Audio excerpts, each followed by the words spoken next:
Como le digo, justo hoy el Pleno del Senado discute y vota la reforma para desaparecer a estos 7 órganos autónomos. Y está con nosotros la senadora de Morena, Andrea Chávez. ¿Qué tal, senadora? Buenas tardes. Muy buenas tardes, querido Carlos. Con el gusto de saludarte a la audiencia de Milenio. Gracias por la invitación. Bien, pues parece que sin problemas, sin ningún contratiempo, va a avanzar esta aprobación ya después de lo que sucedió ayer en comisiones, senadora. Es correcto, en el grupo parlamentario Morena hicimos un compromiso de cara al pueblo de México junto con nuestra presidenta de la República, la doctora Claudia Sheinbaum Pardo, de garantizar la suficiencia presupuestal para una serie de programas de política social que tienen que ver con las pensiones para adultos mayores, las becas para jóvenes estudiantes, los apoyos para personas con discapacidad, para el campo, en fin. ¿Y de dónde se sacan los recursos? Por supuesto, de la ley de ingresos, de la ley de derechos, de la miscelánea fiscal, los impuestos que pagamos las y los mexicanos todos los días, pero también tiene que ver con adelgazar la estructura burocrática, con eliminar la duplicidad de funciones y también con extinguir ciertas dependencias descentralizadas, desconcentradas o de organismos autónomos que simplemente ya no realizan su función. Es un principio de la Constitución Política de los Estados Unidos Mexicanos garantizar la racionalidad de los recursos, su eficiencia y eficacia. Estos 7 organismos autónomos que estamos a punto de votar en el Senado de la República, su extinción, no van a extinguir sus funciones. ¿A qué voy con esto? ¿Cuáles son las funciones de estos 7 organismos autónomos? Garantizar el acceso a la información, la transparencia, la rendición de cuentas, la protección de datos personales, por otra parte, la evaluación de políticas sociales y educativas, la medición de la pobreza o también la sanción de monopolios y el control de telecomunicaciones y del mercado eléctrico. Estas funciones, que a su vez constituyen derechos que tienen las y los mexicanos, no van a desaparecer, simplemente las va a asumir otra dependencia, otra secretaría para garantizar ese ahorro presupuestal. Por ejemplo, la COFESE va a desaparecer, esta Comisión Federal de Competencia Económica, pero la función que realizaba la va a asumir o absorber la Secretaría de Economía. En el caso del IFT, la va a asumir la Secretaría de Infraestructura, Comunicaciones y Transportes. En el caso del Coneval, la INEGI, y así tenemos todo esto muy bien planeado. Es el trabajo, sino que nos parece muy valiosa. Ahora pasan al gobierno, que va a ser juez y parte en lo que se supone se debería fiscalizar. ¿Qué diría esto, senadora?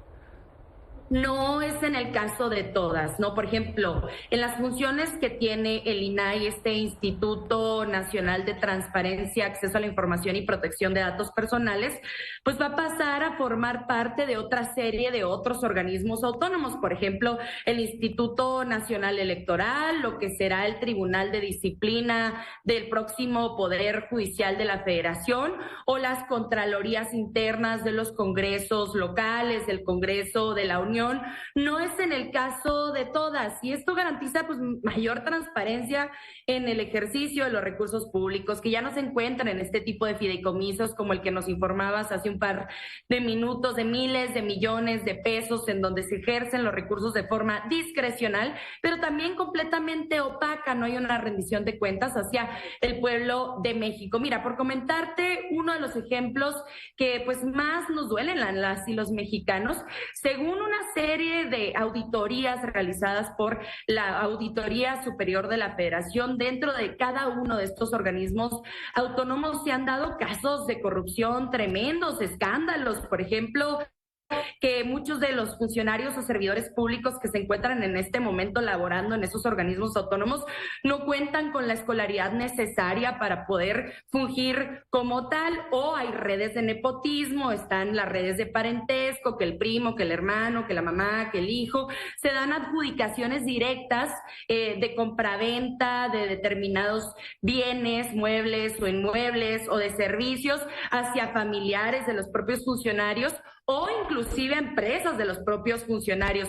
El pago de viáticos sin justificación que asciende a miles de millones de pesos desde la creación de estos organismos autónomos, por ejemplo, la utilización de tarjetas a cargo del erario público en clubes nocturnos. O sea, me parece que no hay argumento alguno para poder defender lo que venían haciendo estos organismos autónomos. Reitero, pues ya lo va a asumir otra dependencia y no necesariamente tiene que ver con dependencias del gobierno federal. También algunos otros son otros organismos autónomos que permanecen y que no se extinguen porque son necesarios. Sí. Ahora, independientemente de que las personas son las que cometieron esto, las funciones, Andrea, por ejemplo, yo le preguntaría del caso de nosotros que acudíamos al INAI, ¿no?, a pedir información, y el INAI iba con las distancias de gobierno y pues los obligaba prácticamente porque así estaba mandatado en la ley. A veces era complicado. No sé si ahora, al no haber un organismo independiente y formar parte del mismo gobierno, pues van a decir, ahí está la información o no hay nada. Puedo entender esa preocupación que viene de buena fe de mucha gente, ¿no? Así como tú lo explicas o lo preguntas.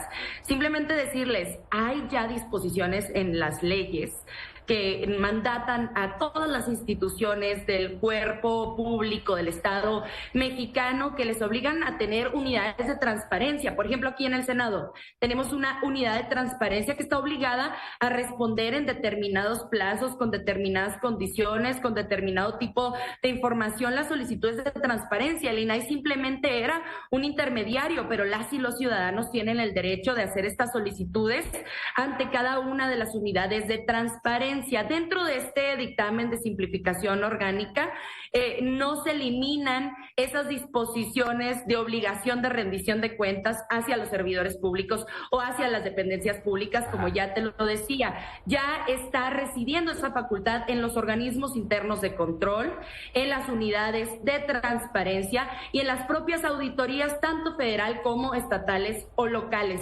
Esa función no se elimina porque constituye un derecho que tenemos todas las y los mexicanos, en donde se está utilizando los recursos que yo pago todos los días a través de impuestos. Esas obligaciones no se eliminan, simplemente se extingue el intermediario que francamente no le ha transformado la vida a nadie, querido Carlos.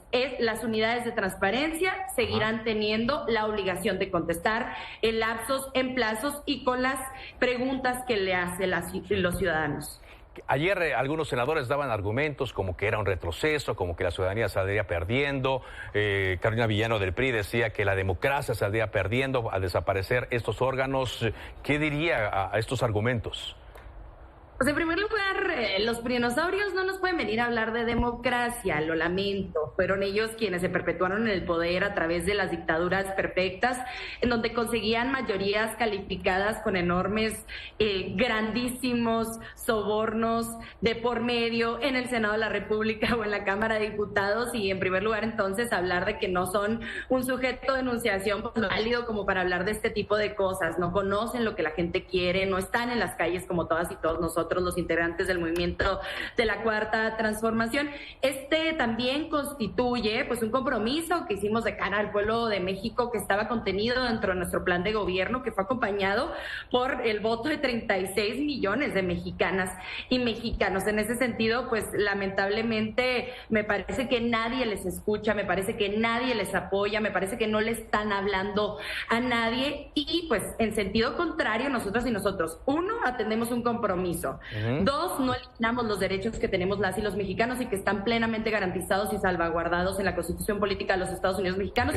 Y tres, garantizamos suficiencia presupuestal para cumplimentar otra serie de compromisos como nuestra política social. Bueno, viene hoy ya la discusión, seguramente habrá estos argumentos también ya de los legisladores que están ante el Pleno, pero pues no le vemos mayor problema de que se consigan los votos y de que pues hoy se concrete ya la extinción de los órganos, aunque cada uno se irá extinguiendo, me imagino yo, de manera paulatina, así lo contemplan las leyes y luego las leyes secundarias que habrán de venir.